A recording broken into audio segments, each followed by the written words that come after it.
اللہ رب العزت نے ہمیں ایسا دین عطا فرمایا ہے جو عین فطرت کا تقاضا ہے. اس کے احکامات انسانی فطرت کا تقاضا ہے. آپ صلی اللہ علیہ وسلم کے ارشادات، آپ کی تعلیمات انسانی فطرت کا تقاضا ہے.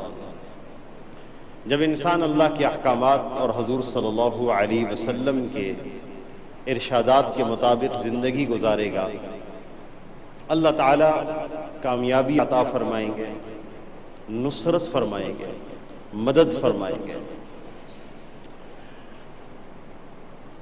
ہمارا مذہب وہ مذہب ہے جس نے ساری انسانیت کو اور سارے خلائق کو حقوق دیے ہیں.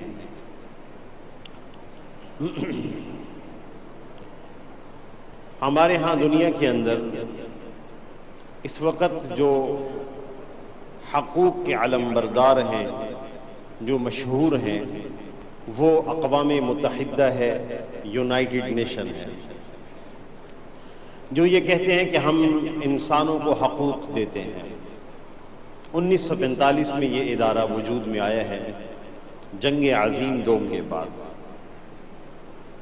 بہت سارے حقوق ایسے ہیں جو قرآن اور حدیث سے، یعنی اللہ کے احکامات سے، رسول اللہ صلی اللہ علیہ وسلم کے ارشادات سے معارض ہیں، متصادم ہیں. یہ انسانوں کے بنے ہوئے حقوق ہیں، اور اس طرح کے حقوق ہیں کہ پوری دنیا کے لیے اب یہی نظام ہے. جو ملک اس کو تسلیم نہیں کرتا، اس ملک کے معاشی نظام کو تباہ کر دیتے ہیں.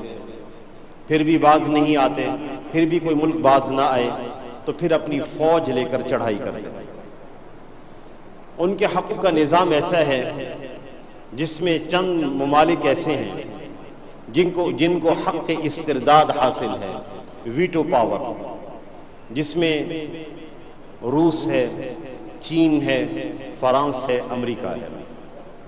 ان کو حق استرداد حاصل ہے، جب چاہے رد کر دیں.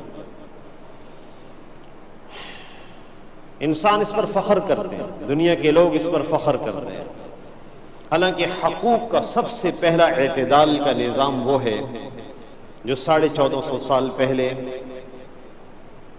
آپ صلی اللہ علیہ وسلم نے بیان فرمایا.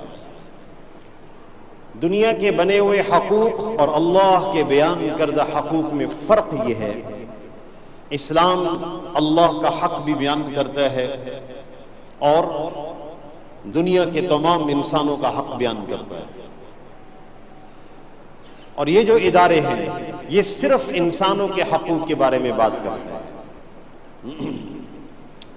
اللہ رب العزت نے قرآن پاک میں چند حقوق کا ذکر ایک آیت میں فرمایا ہے، جس میں ایک حق اللہ کا بیان کیا گیا ہے اور 9 حق بندوں کے بیان کیے گئے ہیں.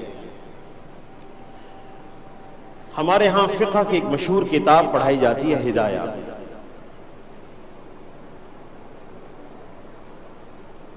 اس کی 4 جلدیں ہیں. 25% حصہ عبادات پر مشتمل ہے، باقی سارا کا سارا حصہ حقوق العباد، بیوعات، معاملات پر مشتمل ہے. اس سے معلوم ہوتا ہے کہ ہمارا دین 75% بندوں کے حقوق کے بارے میں بات کرتا ہے اور 25% اللہ کے حق کے بارے میں بات کرتا ہے.